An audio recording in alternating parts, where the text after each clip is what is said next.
Hello, everybody, and welcome back to the seventh. I have 5 fingers up. That's 7 fingers. The seventh episode of the Fitbigstrong podcast. My name is Ashton, but you're probably already a listener, so already know that my name is Ashton. What is it that we're going to be talking about today? If you didn't read from the title, we are going to be going over my journey through lifting. I thought it might be really interesting to kind of tell my story, kind of how I got into lifting on my own podcast, because I've talked about it on other people's, but I feel like it would be really, really cool if I could just break down the details about my journey, and we can go over some mind shift changes, some of the benefits I've gained, and even some philosophy, mainly male philosophy, but philosophy, none of that. So I've actually just written a list of the kind of things I am going to cover, and initially how I got into lifting, kind of what I started doing, when I got interested into competitions, then my competition timeline, where I am now, and then like some challenges along the way, and then some growth that I have achieved. That's personal growth. Cool. All right, let's get into it. So, how did Ashton Michael William Riddell get into lifting weights? Well, kind of before I started lifting, I was a pretty skinny kid. By like skinny, I mean like I was really skinny. I just looked like I had nothing on me. And it was quite a strong source of insecurity for me. I always felt smaller. I felt like I didn't have anything behind me which I could actually just express, like I could have been an easily target for bullies, and I was. And I just said to myself, like, oh, I would love to not be this. Like, I just wish I wasn't like this skinny, frail kid. And I didn't feel like anybody really. So I remember I was having this thought brewing in my head for maybe about 3 to 4 months. So I'd always had an interest in weightlifting. This is another side tangent. I remember back in grade 2, I would watch the Olympic lifting on the TV, like when the Olympics was on, and I just thought it was so cool. All I wanted to do was watch the Olympic weightlifting, and then it switched to swimming. I'm like, oh, why can't we just watch the Olympic lifting? Just like grade 2 mindset stuff. I mean, I'm not sure if you've graduated from grade 2, but I certainly did, and that's kind of how I thought. Where was I? We were talking about, yes, so I'd always had interest. I remember having this thought brew in my head for probably about 3 to 4 months, where I just want to be strong, and I want to look good. But I said to myself, Ashton, if you're going to go into the gym, train so that you're super strong, but nobody knows it. Like, nobody has any idea. Just so, like, you're, like, deceptively strong in some cases. And I'd had that thought brewed in my head, and then I just said one day, I think I was grade 9 or grade 10, one of those, it was the start of the school holidays. So I remembered I said, because I remember even as a primary school kid, I would think to myself, over the next school holidays, I should try and get abs, or I should try and do this, and I should try to do that.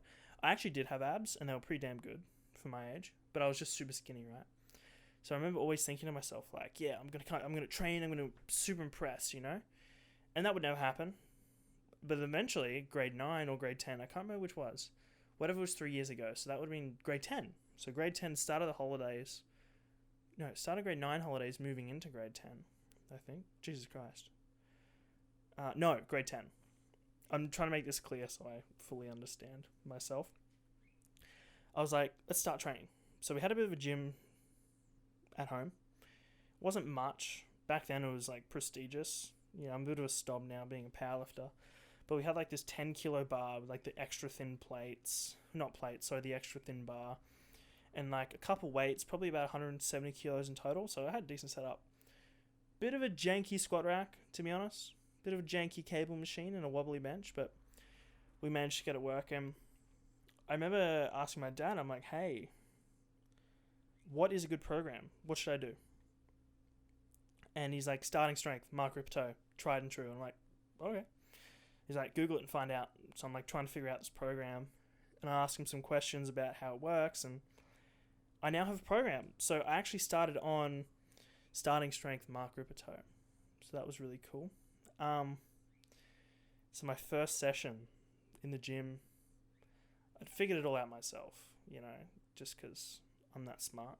I was actually super worried that I was going to mess myself up. So I think Dad came down once or twice to take a look at me, but in regards to form and all that, my first session was squats and bench. I think I squatted maybe not to depth, 35 kilos, for like 5, which isn't terrible for like grade 10 kid, but that's pretty weak, all things considered. I benched the bar, 8 kilo bar. I only know it's 8 kilos because I started actually tracking it. I wanted to know how much the bar weighed. So 8 kilo bar for 5 reps. That's right. Your boy right here benched 8 kilos for 5 reps. And I did my 3 sets of 5. I'm like, oh, that was kind of easy. Cool. I just did a workout. And I told myself, all right, I'll see you next workout. And then I did deadlifts. I liked deadlifts. I liked my deadlifts. It was very fun. I deadlifted 50 kilos for 5. Or maybe like 45 kilos for 5. So still not very impressive considered what I've been able to do now, but just that's what I did. So then I went back in next week, and the program said to add like 2.5 kilos each lift, or 5 kilos. So that 35 kilo squat turned into 40, then 45, then 50, then 55, then 60, and then God, I'm squatting 65 kilos for like reps, and it's literally been like 12 weeks or something like that. So I was able to progress really quickly, actually. And my deadlift, I remember hitting a 100 kilo deadlift probably about 12 weeks in. I just said one day, I'm like, stuff it, I'm going to max out. Like, I want to hit this 100 kilos. Oh my God. That 100 kilos for me was a huge deal. Because it was such a big number. I couldn't imagine myself lifting like 100 kilos. I'm just getting excited talking about it now. And it was for the first time, I think, ever, that I felt like competent, like I felt strong. I felt, oh my God, like you just pulled 100 kilos. I still remember the song I pulled it to. I'm not going to mention the song because I used to listen to some like hard music because I was a little angry kid too.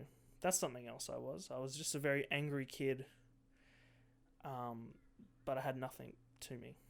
So, yeah, well, I was a little monster, but couldn't do anything. So then, yeah, I hit that 100 kilos, and God, that such a good feeling for me. And I remember just telling everyone, I hit 100 kilos, hit 100 kilos, and everyone's like, wow, that's so cool. They didn't really mean it. So, but that's okay. They didn't have to, because I had achieved something for myself, and I immediately after I'm addicted. I'm like, you know what, strength is my thing. I'm just going to get strong as fuck, and I kept going, and then so I looked into a different program, because honestly, I got bored of starting strength. So then I tried to make my own programs, and it was iffy in there, and then I eventually got to a point where I became competent enough in my abilities where the home gym was not sufficient. I knew the limitations of the cables, how they weren't very good, and the barbells and the squat racks. I just realized that my strength levels are strong enough where I can tell this is not safe. So I was like, I'm going to sign up for a gym. And I remember getting recommendations for a gym at the time called Genesis Fitness, or whatever it was, which was later transitioned to Genderly Fitness 24/7. And I go to this gym, and I'm like this scrawny kid. I think I probably gained about 5 kilos at this point. So between, just for timeline, so Mark Ripito, 12 weeks. After that, probably spent about 3 to 8 months afterwards. So that's from the 3 month to about the 8 mark, maybe even a little bit close to a year actually. I started lifting on my own terms and trying to make up programs and learn, and there was a lot of times where I was also learning about diet, and God, the diet was fucking, oh man, that was a journey to get over, that's for sure, and I got some stories about that. But yeah, so then I'd signed up for a new gym, and I was immediately blown away by the equipment. And I was kind of in that phase of lifting where I still didn't feel confident in myself, because I would go into the gym and I'd see all these like way more talented lifters, much stronger, much bigger, and I would be like, he's on steroids. Even though now I'm bigger than them, by the way. and stronger, much stronger. And so, like, I was in that phase where I was insecure and I was kind of jealous as well, but I always knew just put my head down. And there were times where I'm like, do I really want to train? I don't have good genetics. And, those are always afterthoughts. They weren't like burning feelings. But I always remember telling myself, like, just commit. Just stick to it. See what happens. Worst comes to worst. You get a little stronger. Who cares? That's it, And I also, at that stage, I was a little bit addicted to that progress. So I'm in the gym, and that's what I'm doing. I'm sticking to it. I'm trying to get better and better and better. And I remember there was one time I was like, I felt strong. So I remember, I wonder what the records are. Because and I was trying to figure out what sport. I basically discovered powerlifting because I was trying to think if there was records for this stuff. And I was writing things down. Okay, so powerlifting's a sport. Oh, cool. What do they do? And I learned about powerlifting a little bit. What are the records? And so I went to Powerlifting Australia. And at the time, that was the main federation before the controversy. The big controversy. There was always controversy, but, I didn't know about that. I'm a fucking kid. And I looked at the records. 77 kilo weight class. I think I weighed about 60. Had a lot of weight to gain. 55 kilos even. So I had like a decent amount. I actually think in my head, whatever 77 minus 13 is, which is 74. I weighed 64 kilos. Packed on a decent amount of size at that point. I didn't even realize. I look at the records. So 77 kilo weight class. For my age group, deadlift was like 240. No, sorry, 238. I'm like, holy shit, that's a lot of weight. And I was like, So I kind of crushed my dreams a little bit. Because I'm like, damn, I thought this was going to be easy. And then I do some math. And at this point, I'm going, okay. So I'm this far away. I think at this point I was deadlifting like 130 kilos max. Maybe a little bit more. I'm not too sure. Maybe like 140. And there's 240. So 100 kilos. I have a year and a half. So that means 100 kilos divide 18. It's 5 kilos, a month or something like that. Or I figured it out and I broke it down and I realized, hang on. 240 is much more realistic than I thought. And so at that point I was so motivated. I'm like, I should try this. I still didn't believe that I could do it. And I actually think I had less than a year and a half. But whatever the time frame was, I was just like, I'm going to try and get a record and be a powerlifter. And so that's when I kind of realized that why not aim high? And so that's what I did. I aimed really high. And so then I'm training to be a powerlifter. I'm learning about powerlifting. I'm just invested now. I've always kind of had a propensity to obsess over things in good and bad ways. And the good ways are that if I really like something, I love it. And I'm so into it. And I'll do everything it takes. And I'll obsess over it all the time. And I'll think about it all the time. And I'll maximize everything. That's the kind of personality trait I tend to follow sometimes. And I never realized it until later, actually. And then so what happened is the same thing with powerlifting. I invested in myself. I tried to learn as much as I could. And that changed it got to a point where I was so invested in lifting that I wanted to completely change career paths. Because I'm in school. Like, what do you want to do? And I used to be like wanting to get into agricultural science, right? Long time ago. And now I kind of was thinking about fitness more. And I started to fall out of loving plants. I know I used to love plants. God, I was obsessed with plants. Imagine that. I used to be into plants. Now I'm into fitness. Now I'm into fitness plans. Where was I going with this? I have no idea. So yeah, I'd fallen in love with fitness. And I'm just investing and I'm investing and I'm investing. And I remember I found this program by Calgary Barbell. That was the channel I'd binge watch, by the way. That was really what kind of got me into fitness. And they were at like 30,000 subscribers at that time. And they had released a free program, like a 16-week free program. And I ran the program. So just like before running this program, I was training just exactly how I was at home. I would just 3 sets of 8, on whatever, 3 sets of 8, but I'd go super heavy and I wouldn't make any progress at all, you know? And so, because I didn't have any understandings of how hard to train, how hard not to train, and I didn't have any calibration in that regard. So I would just put weight on, hope I could do more, and then not do more. So that's kind of like the cycle I was in, like most gym bros who make no progress. And at this point, my diet was heavily neglected. Not even a thought. So that's that. I run this program, and at this point, so I was trying to bench like 65 for like 8, and I'd fail it and all this, and I'd put what I thought my 1 rep max was into the program because it used percentages. And it's like, you have to bench 50 kilos for sets of 5. And I'm thinking, holy shit, that is so light. And I was like, no, I can't do this. But then I thought to myself, just run it, see what happens. You trust this guy as a source. And then what happened is I'd hit it and it felt as hard as they said it was going to. I'm like, okay, cool. And then it kept same process. I followed it and I was adding weight and I was adding weight and I was adding weight. And I'm like, I am getting stronger. I don't feel secure because the weight is currently still quite low, but I am making progress. So I stuck to it, right? Whatever progress that was. And eventually I'm on like block 3. So 16 weeks. And I've started to bench at 65 for 5 and it was the quickest it ever moved. I'm like, oh, I'm actually getting stronger. And it felt so good.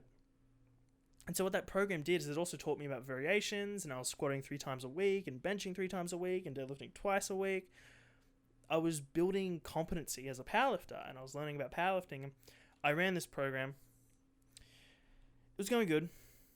And then at the end of it, I think I was deadlifting like 150s, which is really cool. I was benching, my bench PR was 77.5, so my bench was kind of lacking. And I was squatting about, what was I squatting? Maybe like 120? 120s. Something like that. Actually, it's interesting enough because I was interested in powerlifting. So before this program as well, I was interested in powerlifting, and I went to see one of these PTs at the gym. And we maxed out. And so that's kind of how I had my gauge on my PRs, because I had 3 free sessions. So I'd maxed out, and I'd squatted 120. I deadlifted about 140. And I'd benched about like 72 and a half or something like that. And so I kind of had a gauge of roughly what my maxes were. And that was really cool, but I actually couldn't afford a program or coaching, so I didn't really go anywhere. And that's why I ran the program. Now, after the program, this is what I'd hit, and I felt good. And I'm like, what's the next step? And the next step for me was discovering sumo deadlifts, by the way. And then so I'd seen another PT, the same PT. And I had a bit of cash because I'm like, okay, I actually need a coach. Like, I need like somebody who's going to basically coach me. And I showed him, look, this is my numbers. This is like what I've hit. And all that kind of stuff. And that was going really well. And I was getting way stronger. And at this point, I remember I was 16, kind of close before my 17th birthday. I'd pulled 180 kilos, sumo deadlift. And that was like a huge moment for me, because I'd pulled that much weight. And for me, like, people started to recognize this kid's strong. Like, once I pulled that 180, it's like people were identifying me as that strong kid. So I've actually built myself something that other people recognize, and I'm not just like shoving down their throats like, hey, guess what, I lift.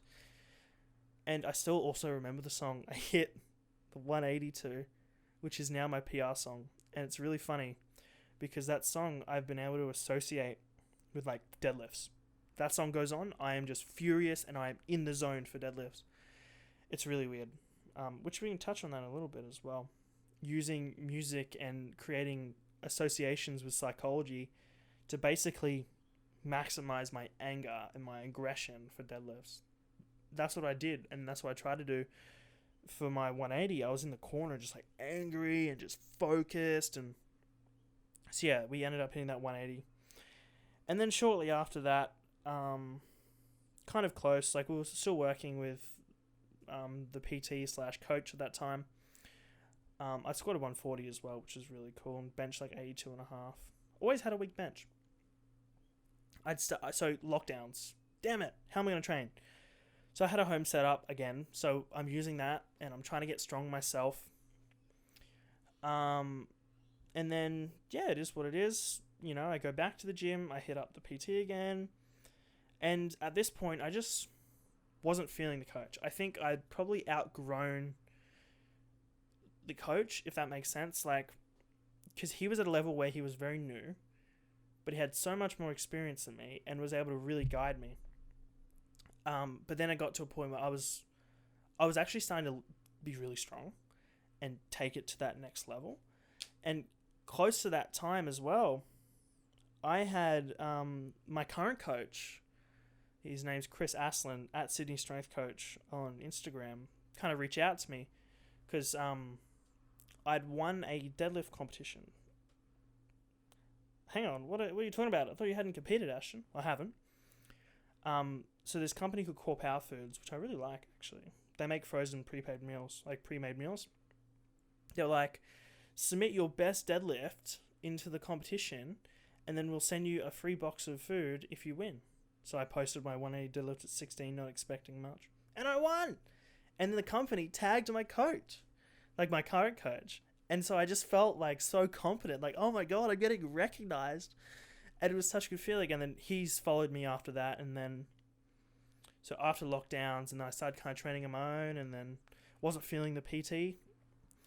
And he'd hit me up. Perfect timing. And he's like, hey, you could be really strong.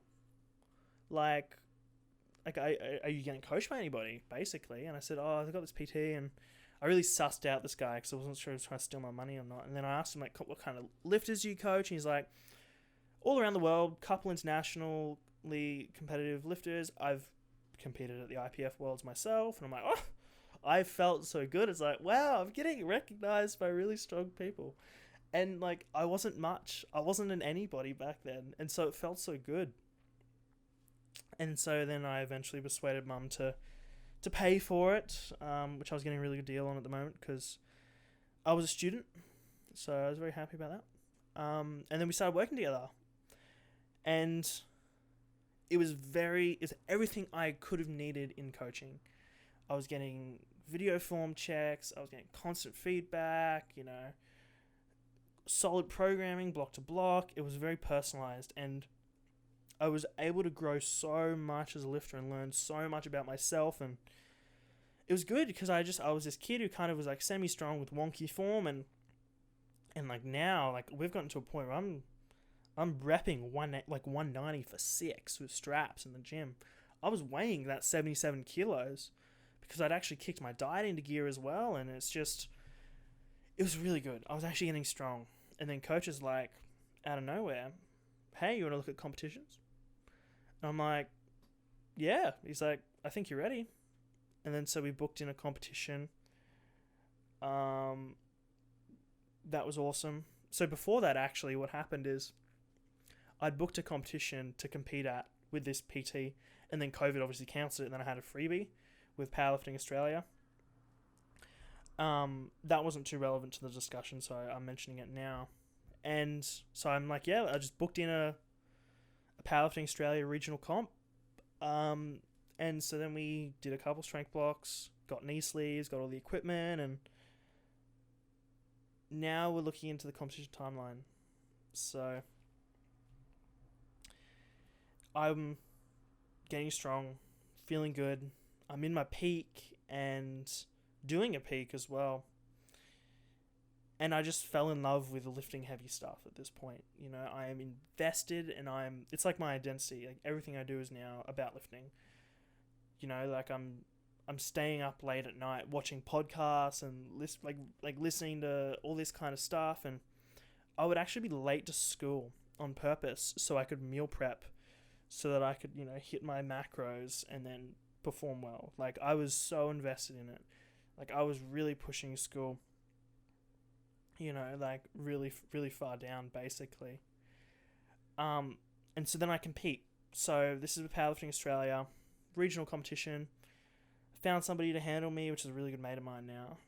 And I pulled, what did I squat? I squatted 160, 170. I benched 106 and a half or 106, something like that. And then I deadlifted 215. And so 215 at that time was the national record for Australian Powerlifting Union, not Powerlifting Australia. And I was like, oh my God, like, I've just pulled an unofficial national record. And I was so excited about it. And so then I went, hang on, like, maybe coach is right, and maybe my feelings of I could succeed are true. But to me, because I'd seen that 240, 215 didn't feel like much. And so I'd always I want to lift more than that 240, more than that national record. And so that's what I did. So we come out of this prep, and now, let's talk about diet a bit more. So I didn't eat much. I was probably eating close to 1,400 calories a day. So that kind of explains why I was so skinny, because I would have a really big appetite for one meal, I'd eat it, then I'd be stuffed for the rest of the day. And so it was a real big learning journey as how to track macros and learning about health as well. I used to freak out about every little detail in my diet and about things I didn't need to worry about. I was scared of salt, then I was scared of sugar, then I was scared of protein. I remember I got to a point where I was trying to gain weight and build muscle, but I limited myself to 0.7 grams per kilogram of protein, because if I ate too much, I would have had issues with my kidneys, which is not true. But if I ate too little, I would wither away and die, because I didn't have enough protein. So I'd eat right on that level, and I'd freak out if I was plus or minus 2 or 3 grams. So I would spend all this energy, 2 to 3 hours, making up a meal plan so it was like this, but it didn't even make sense, because I remember I was bulking. I had 2 pasta meals with just pasta and no sauce. Oh my God. And then I had mushrooms for protein, but mushrooms don't have any protein. And then I would be worried about things like blueberries, and just, I was a bit of a mess, and a lot of that came down from the fact that I felt like I needed a sense of control, because I was insecure, and that's kind of I used diet to gain control, basically. And so getting over that was a huge step. And it was only after I listened to a TED Talk by Dr. Mike Israel called The Scientific Landscape of Healthy Eating. Because everyone says everything different. Everyone says keto is healthy, carbs are bad. And I listened to Dr. Mike Israel, and he said, look, health occupies 30% of your dietary intake. To get the minimum requirements, it's so little. And you can fill the calories with whatever, any carb combination, any protein combination, any fat. And I went, oh, it's like a weight lifted off me. And he said, what matters is the sources. And not only that, 25% of your diet, calorie-wise, can be complete junk, and you'd just be as healthy as 100%. I went, oh, it was such a relief. It's oh my God, finally. So that was a huge step in me. And then after that, I'd asked my coach, or I talked to somebody about macros. And then he was giving me macros. And I can't say these macros were optimal, given my current knowledge now, but they were super safe. And it was in such a better direction than what I was currently going. I started eating enough calories and protein, and it really helped me. So then once I got through that, I really started looking into performance instead of health. And then turns out there's a lot of crossover. And then so I started eating more carbohydrates, started eating less fats, more protein. And now it's like a switch. It's you start training, you get boom, results. You start sleeping well, boom, results. You start eating properly or 90% proper, boom. It's like steps. I'd imagine it's what it's like taking steroids for the first time. You just go boom, And so, I started learning about performance and what I need to do, and I started eating right. And so now we're back up to scratch with diet when it comes to my first comp. So, now we're like, okay, let's do it. And so I needed to do another comp to qualify for APU Nationals. So I had to basically book in for a state qualifier. And because of COVID, the only state qualifier that was available was in Townsville. And so what I'd done is I persuaded Mum to let me fly up to Townsville and compete to qualify for Nationals. And so I did a pretty big cut, to be honest, to make weight for that. And I got super duper lean. I didn't do any water cuts. I did a little bit of water cut, but it was mainly just cutting the tissue, cutting off extra fat. And so I got really shredded. Like, I remember a mate of mine, Adam, from the gym, he's one of the PTs. He does a lot of skin folds. So we did my skin folds, and I got down to like 6.6% body fat, or about 50 mil over 7 sites. So I was like really lean. And that was a struggle as well, because straight up, like, my testosterone was therefore suppressed, and so my estrogen was down. And mental health and estrogen is so heavily correlated with men. Like, my Johnson just straight up didn't work. It was just like flaccid 24/7. Wasn't interested in women at all. All I did was eat, train, sleep, and feel like shit. You know? That's just how I felt. And so I had 100% focus on this, and I was moody, and I was just not good. And so if I can give you a lesson, unless you are as serious as me and absolutely crave achieving something like I did, don't do it, because it's a huge sacrifice. And for me, looking back on it, I would do it 10 times over, just because of how proud of myself I am now. So, and that's what happened, right? So I felt like shit, and so now I'm flying up to Townsville and I compete. Awesome. So then after that, I eat some food and actually gain the weight back, and I'm feeling good, and now it's off season ish, because States was really close by, so it was mainly like 1 volume block, 2 strength, and then a peak, so nothing crazy. Then I competed at States, and so I went really easy at state qualifiers, because I was literally in the middle of a hypertrophy block. That's how desperate we were to qualify. And so at States, the plan was to break the national record and go up a weight class for nationals. And so what I ended up pulling was, I squatted 190, benched 107.5, so both PRs, and then I deadlifted 230. So that was 15 kilos over the national record, and I was just so happy. Like, at that point, it's like, there's no doubts anymore. I have this in competition. This is who I am. This is what I've achieved. But I hadn't technically had it, so I kept my mouth shut a little bit. And now, like, my identity is I'm the powerlifter who's got this unofficial record. And why it was unofficial is because originally with the bylaws, you could break national records at States as long as there was national refs. And the national refs couldn't make it due to COVID. And so I'd done this huge cut to qualify. Huge cut again to make weight. This was my harshest cut at this point. To make weight so I could win States and get that record. By the way, I'd won States, and I'd won the state qualifier, and I'd won my first comp as well. And I was like, ugh. So I said, you know what, stuff it. Doesn't matter, let's just train hard and, you know, and get it. And so I didn't get it, right? And so I was so disappointed and sad about that. But that's okay. And then, so now I'm like, okay, let's just gain some weight again, because I've been feeling so shit for so long.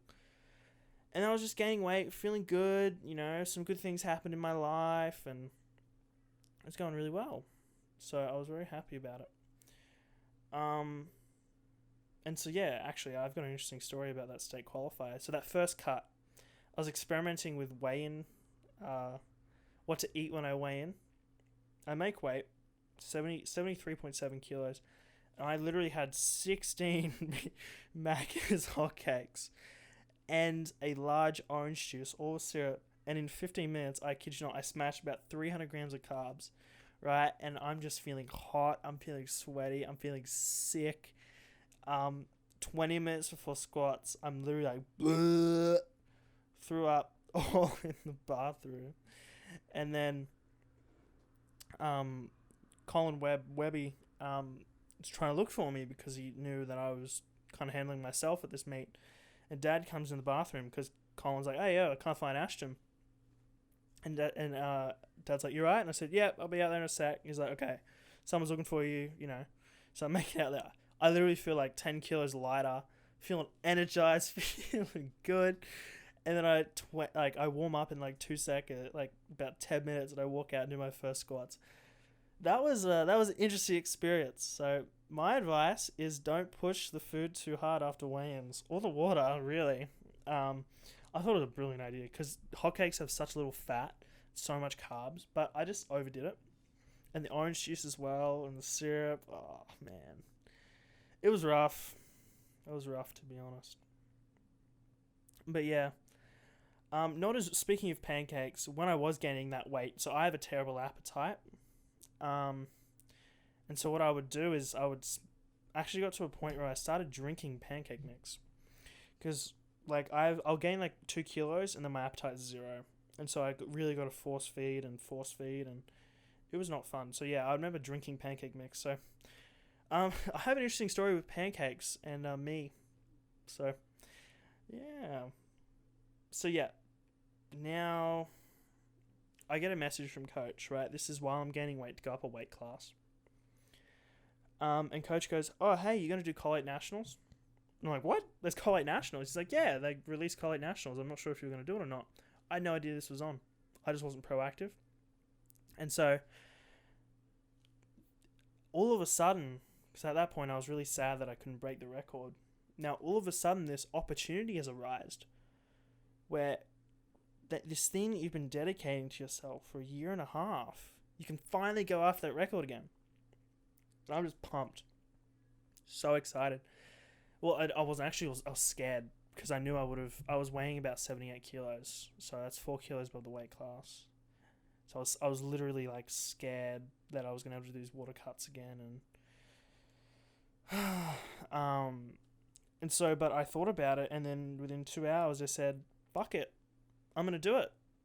I didn't waste 1.5 years of my energy for something to fall short when I know I have an opportunity to get it again. So that's what I did, is I messaged the person that was close to my life. I said, hey, look, can you deal with me over the next 3 months while I fucking do this? Because I'll be an asshole. They're like, yep, cool. And so I did it. So I started cutting. Actually, no, I weighed more than 78. I weighed about 81. So I was really pushing my heaviest weight at this point. And so I ended up cutting down to 78. 4 kilo water cut, right? The strength was going insane because I started off the block deadlifting 140 for 10. No, 122.5 for 10.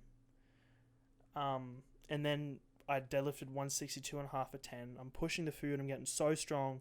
I'm like desperate for a deload. And then coach tells me, and I'm like, shit. So we had 3 weeks to peak, no deload, and I've got to do like this huge cut. And so over 2 weeks, I cut 2 kilos. Over 3 weeks, I cut about 2 kilos.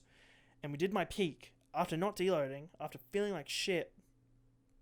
And I, in training, pulled 230, the quickest it's ever moved.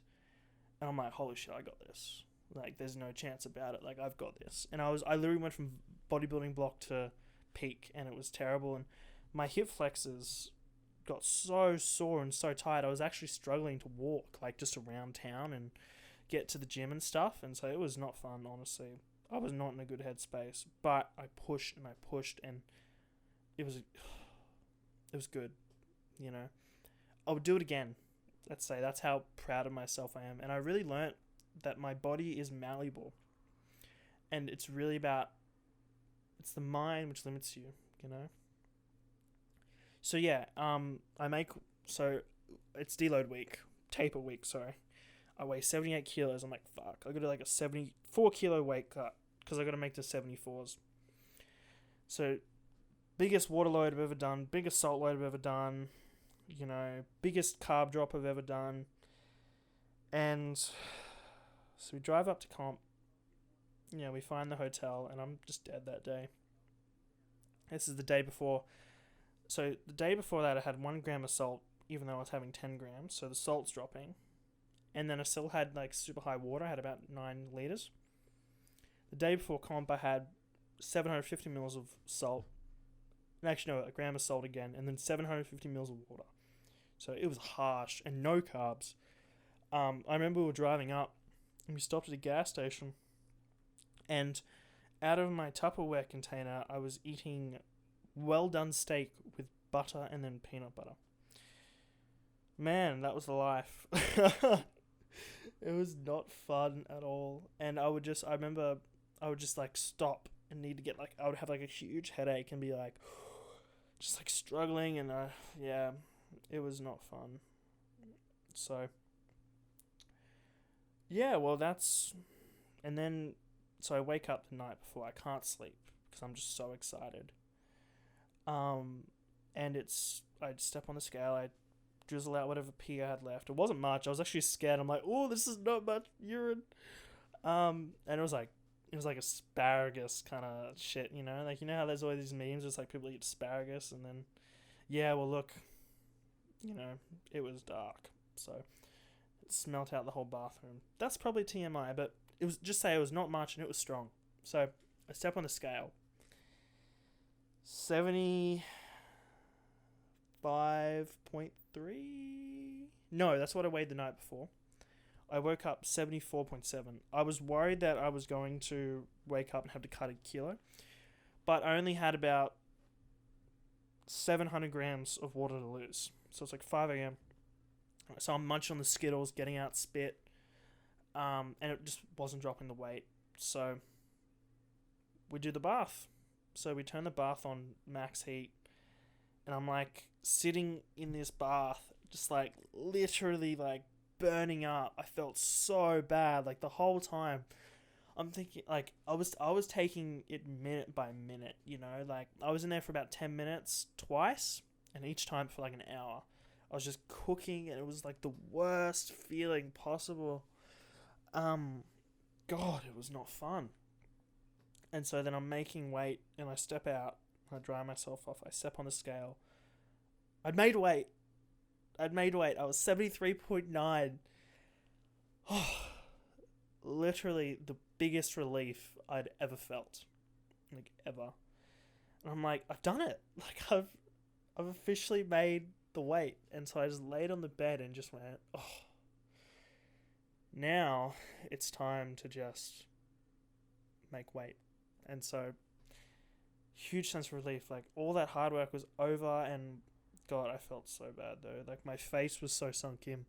Like, my cheekbones were like sticking out, and like, basically had like bodybuilder death face. So we drive to comp, we pull up, I make weight, 73.7. Boom, I'm 300 under, I did well, just like on state qualifiers. Very excited about that. And then, yeah, so I smashed my sushi rice because I learnt that pancakes was a bad idea. So I did sushi rice, a little bit of chicken, and then a little bit of Gatorade, actually, and then just water. And, well, I threw up in the bush.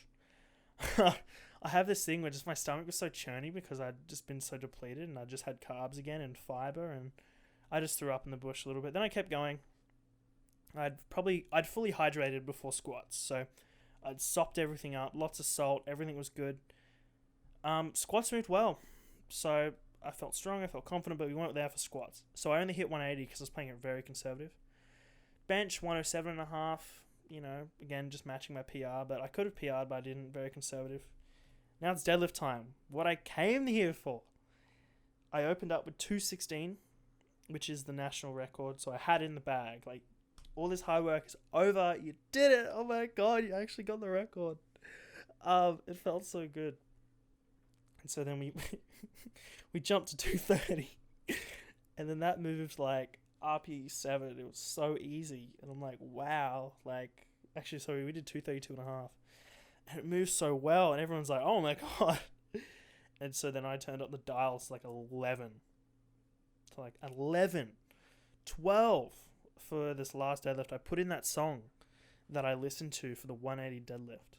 And I built up this rage. And so what I did is, what I thought is, the angrier I get, the more adrenaline, therefore the more neural firing I'll have.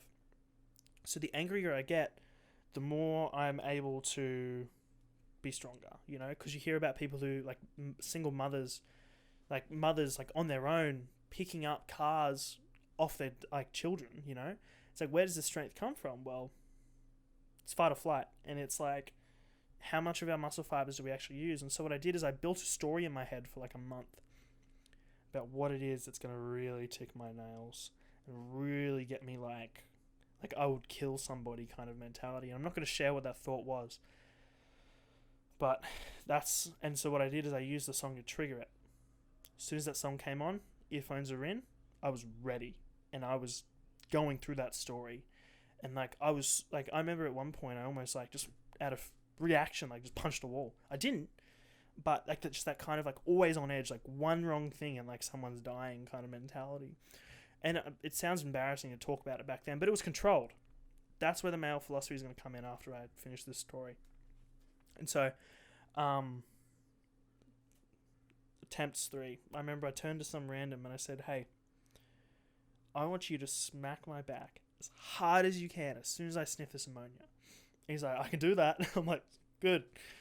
So it's like, action for third attempt deadlift. Bar is loaded. So I go, smell the ammonia. And I go, he smacks my back. And I just sprint. My eyes were closed until I started sprinting, because I was running to a door. That's like, I was literally playing out the story. I get to the bar. I pull it. I'm like, it comes off the ground. And I get halfway to lockout. And I wake up because I was in like a trance kind of anger. And I lock it out. I look around. I put it down on signal. I'm like bent over all excited. Like, oh my God, did I just pull 250? And then I look and I can see the 3 white lights. And I just jump and I'm so excited. I'm like, yeah, let's go. Oh, it felt so good. Like, it's undescribable how just amazing it feels to just achieve it. Like, it doesn't matter that much to everybody else, but to me, it's a huge deal. And I'm just so happy about it, you know? And so that's my competition story. So let's kind of, what am I doing now, you know? It's basically off season. I'm not going to compete this year. Maybe at the end of the year for fun, because I love that energy. But I'm just gaining weight to be a competitive 93 kilo lifter. That's kind of what I'm going. And honestly, now that I've just talked about this on this podcast, I want to compete. I want to be competitive. Oh my God. Oh well. Oops. I wonder if I could qualify. Oh shit. I wonder. Damn it. Oh, now I'm thinking about competing this year. This sucks, because I wasn't planning on it. But I'll be honest, my life has been kind of boring now that I'm not competing, you know? Man, alright. I may have just persuaded myself to try and qualify at States. Well, there you go. So, sorry, back to what I was saying. So, let's talk about that male philosophy. So, I think a lot of young men in this generation are angry. And I don't think that's a problem, because it's my perspective that nobody wants a harmless man. Nobody wants someone who can't defend them, you know, and they're not very helpful people. And so what I think needs to happen is, like, you need to become like a monster. And I seriously mean this. Be strong and be powerful. And you can be powerful with words. Like, if you're physically capable and you are intelligent beyond belief, God, the world is your oyster and you are unstoppable. Seriously, I genuinely mean that. But have it all under voluntary control. So become somebody who is capable of aggression and strength, but have it under your control. And so I was really practically able to cultivate this with my deadlift. And I was able to basically take that energy and that built-in, aggression that I had for deadlifts. And so, and why that is useful in everyday life is because if you know what you are capable of and you choose not to do that, you're the safest person to be within the room. The safest person to walk down the street with. Because you know that it doesn't matter what anybody does to you, you are capable of defense. And so, for me, I transitioned from being this guy who was just so insecure about being around others and so fragile to, I'm not worried about others. I know what I'm capable of, and there's a lot of calm in that. It's like, I can, but I don't. So that's really the main philosophy I really want to talk about, and kind of the benefits that I've gotten and some of the personal growth. And I think in general, when you're a lifter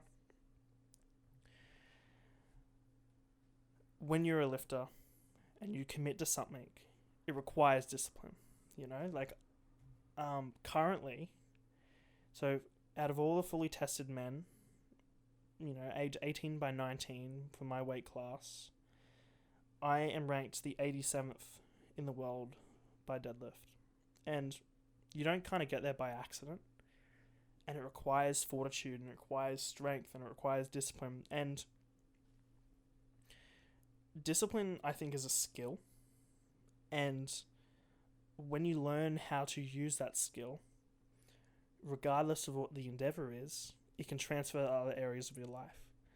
So tracking macros has turned into tracking finance, Not going out to party has turned into, choosing to eat certain foods and, avoid interactions which are going to affect that, have translated into being able to focus on my work and my business. And so really what I'm trying to illustrate is that if you're somebody who lacks discipline, why not aim for the gym? Why not see if you can give everything you can to the gym in a way which is sustainable? Why not? And just because the worst case scenario is you just don't like the gym. Best case scenario is you love the gym and you also cultivate that discipline. So I think this is where the power comes from. And why I think strength training especially is because if you want to have the best top set on your peak, you make sure you sleep well the night before, 2 days before, you're eating really well. You take caffeine at certain times, and, you structure your life around something. And it's around something which is about being better. I think there's a tremendous amount of power, And so I'm just a huge advocate of the gym now. I just really wanted to kind of mention that because you can achieve it. Like, the amount of people who are like, damn, I wish I was a deadlift specialist, but they're pulling 180 and they're 15. It's like, bro, you don't realize what you're capable of. It's like, nobody's going to go get it for you. It's like, get off your ass and achieve it on your own and become somebody, because you can, but you're not going to if you're limited by yourself. And even if you don't get there, God, you will feel amazing knowing you did everything you could. It's like Mr. Olympia. The guys who eat the best, who don't slack off, keep their health in check, are always the ones that eventually outpace. They might not win year 1, year 2, or even year 4, but year 5, they just blow everybody out of the water because they've outpaced them by 1% each month. And so you don't know until you try, and nobody's going to get it for you. Even if you come short, putting 100% effort into it, you will feel a sense of calm, and you will feel accomplished, and you feel gratitude. But only apply that if you genuinely want something. Don't just be jealous of others. You have to really ask yourself why it is that you want this. For me, it allowed me to become a somebody and have that personal growth, and that's why I did it, because I wanted to push myself to the absolute limits no other reason apart from myself. And I made a lot of sacrifices around others to do that. And so that's kind of like my story. I think that's all I wanted to cover today. But really what I'm trying to say is, you can achieve literally anything you want. And if you don't achieve it, it's because 2 options. 1, you've limited yourself, or you genuinely weren't capable. There's only one way to find out that second option. Anyways, I'm going to end the podcast on this. I got really deep just then and really passionate. So, yeah, well, hope you enjoyed my story.